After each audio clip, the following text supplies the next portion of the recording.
Fan ba kayo ni Anthony Edwards? If yes, para sa iyo ang unboxing video na to.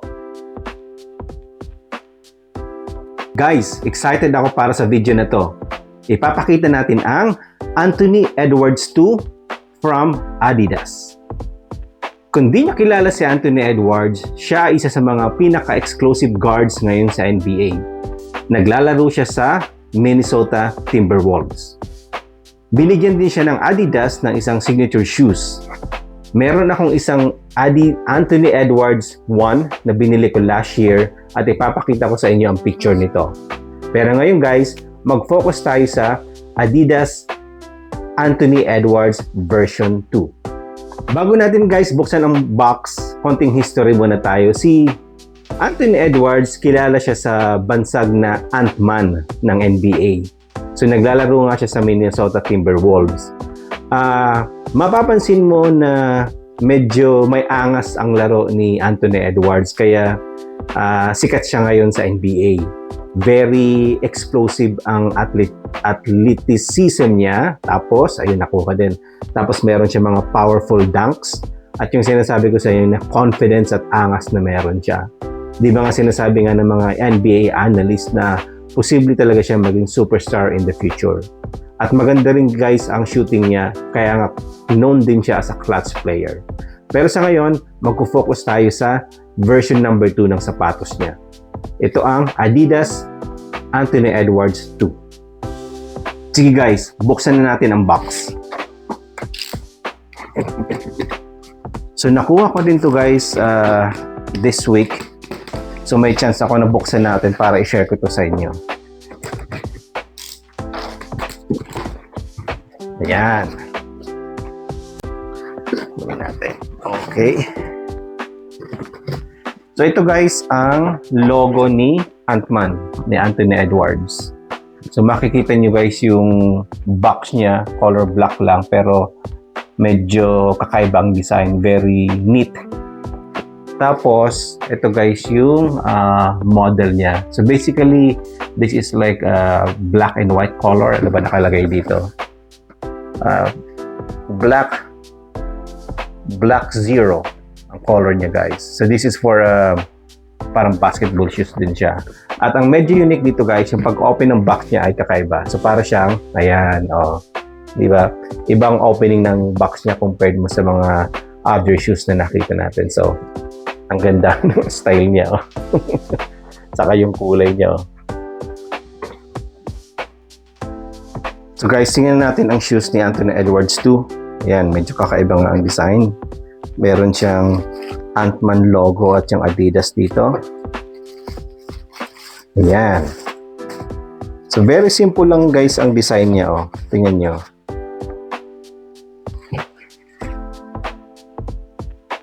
Kung mahilig kayo mag-basketball at nagamit nyo na to, paki-comment na lang guys sa comment section kung gaano nyo kagusto ang version na to. So medyo tela yung parang harap niya, tapos dito parang may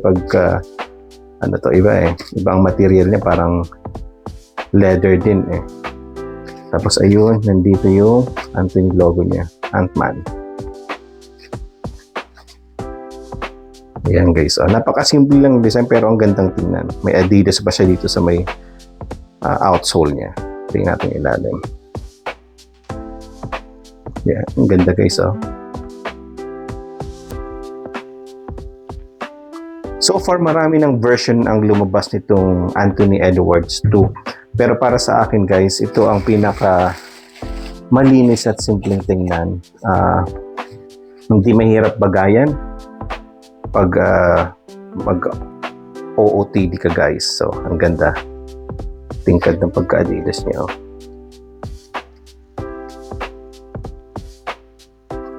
Yung Anthony Edwards 2 guys, nirelease siya ng Adidas around October 2025. Hindi ko alam, parang yung design ng Adidas very futuristic. Kaya nagugustuhan ko guys yung mga design ng mga Adidas sa ngayon. Si Anthony Edwards, yung first shoes niya ay nirelease ng I think 2 years, mga September 2023. So nung una kong nakita yon, nagustuhan ko kagad guys. So Sa Adidas guys, size 10.5 ako. Kung napanood yung mga dating videos ko, sa Jordan size 11 but Adidas 10.5. So, kung para magka-idea kayo guys, yung itsura ng Adidas version 1. So, itabi ko muna to guys. Ito guys yung Adidas na version 1. Ito yung kauna-unahan. Gustong-gusto ko to guys kasi yung pagka-blue niya ang ganda. Tapos very futuristic yung design. Ayan, tingnan nyo guys. Medyo madumi na. Kailang beses ka nang gamitin to. Kasi nagugustuhan ko guys yung design talaga nito. Ayan, tingnan mo guys, parang merong, ano ba to? Honey o ano, yung sa mga bees ang design niya. So, kakaiba. Kaya nagustuhan ko guys yung Anthony Edwards 1. Kaya nung lumabas yung number 2, sabi ko, try din natin to. So, yung number 2 guys, ito siya ngayon. So, kung makikita nyo guys, iba naman ang design niya kung i-compare natin. So, kayo guys, alin mas gusto nyo, yung version 1 or yung version 2? Kaya, malalaman natin guys later on kung magiging collector's item din ba itong mga shoes ni Anthony Edwards. But so far, ang ganda guys ng nilalaro niya ni Anthony Edwards. So, tingin ko mas madami pang mga marirelease na version ng shoes ni Anthony Edwards. Pero ngayon guys, sa video na to, magfo-focus tayo sa Anthony Edwards 2 muna. So guys, kung mahilig kayo sa mga unboxing, sneaker review at Jordan collection, please consider subscribing to my YouTube channel. Nag-uumpisa pa lang ako guys. Hopefully this year, mag-grow ang channel natin para mas marami pa tayong mga kababayan na mai-share ang video na to. So guys, please subscribe and then paki-share na rin guys ng channel ko kung gusto niyo yung mga content na ganito. So guys, medyo futuristic ang dating ng design ng shoes ni Anthony Edwards, pero malinis tingnan at pwede mo siyang madaling bagayan guys kasi black and white lang.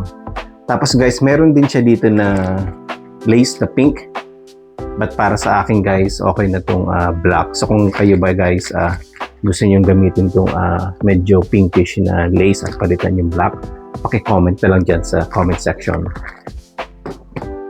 Pwede rin to guys na performance talaga sa basketball. Makikita nyo guys yung pagkaka-built niya. Pero kung mga pang OOTD lang, pang forma, tingin ko guys maganda rin tong gamitin. At napansin ko din guys kanina, nung binubuksan ko yung box, meron din pala siyang parang sariling, paano ba tawagin yan, logo or kaya parang motto guys. Ayan guys, tingnan niyo yung box niya. May nakalagay dito na believe that. So ngayon ko lang napansin yan.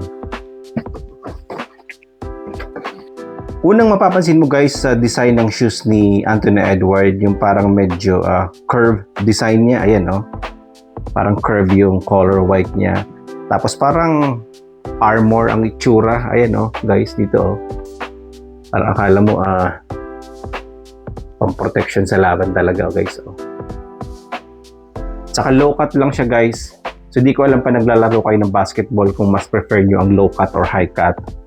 Very sleek ang design and then parang nagiging style ata ng Adidas guys yung medyo aerodynamic yung design niya, no? Parang yung pinakita ko sa inyo dati yung kay Donovan Mitchell. Parang ganito rin yung appearance ng shoes niya, very aerodynamic.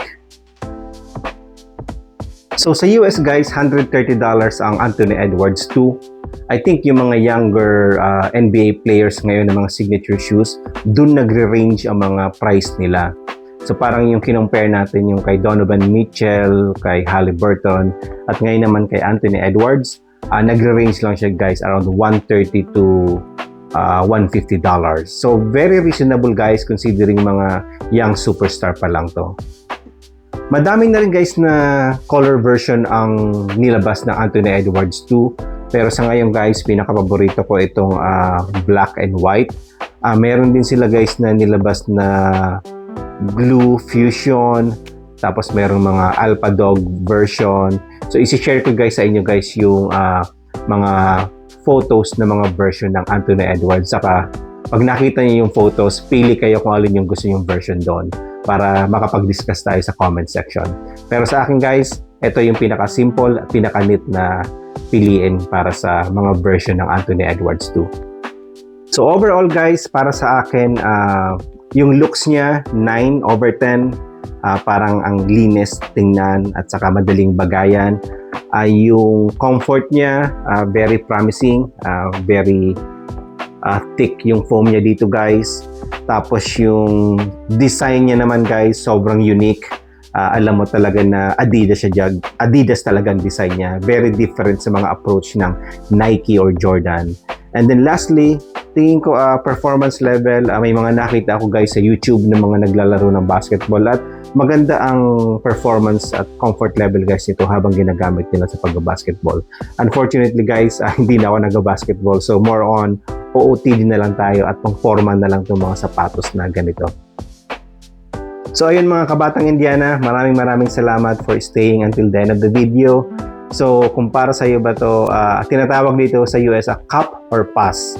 So ibig sabihin, bibilhin mo ba o hindi? Isasama mo ba sa collection mo or hindi? Paki-comment na lang guys yan sa comment section. At comment nyo rin guys kung ano yung color na gusto nyo based dun sa photo na ipapadala ko sa inyo based sa lahat ng color version. Again guys, this is Batang Indiana Kicks. Hopefully, click yung like button para mas madaming mai-share natin sa mga kababayan natin. And then subscribe na rin para lumaki ang channel natin. So guys, maraming salamat. Hanggang sa next video, Batang Indiana Kicks. Bye-bye and ingat kayo palagi dyan.